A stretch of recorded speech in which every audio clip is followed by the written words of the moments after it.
Singapore wasn't always as squeaky clean and ultra-modern as it is today. As Singapore grew and developed, slums and squatter settlements began to form.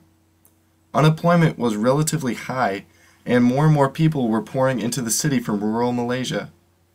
Once Singapore finally became an independent country in 1965, it was time to shape things up. Government planning is imperative on this tiny island, where land is sparse, and so the dirty work began. The Housing Development Board of Singapore began to tackle the slums head-on. The solution was new towns. The slums were cleared and replaced with adequate public housing. These new towns were designed to be self-sufficient and are typically split up into sectors where 1/3 is residential, 1/3 is open space, 1/6 is commercial or industrial, and the remaining 1/6 is infrastructure. The first new town built in Singapore was the Queenstown Estate, named after Queen Elizabeth. It has approximately 130,000 residents and has 13 subzones. Queenstown is home to Singapore's oldest university and the Harpar Villa, which is an amusement park.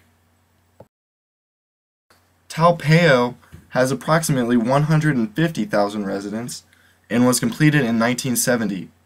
This new town was built next to a swamp, and the Malay word peo means exactly that, swamp. Tau Peo is home to Singapore's leading news company.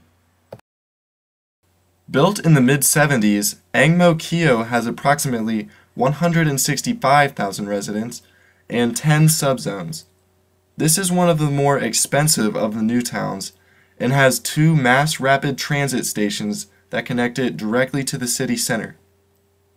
The Woodlands district is a newer of the new towns and has approximately 190,000 residents.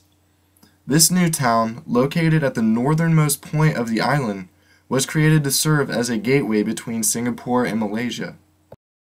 Today, 90% of Singapore's residents live in new towns, and virtually no slums exist in the city at all.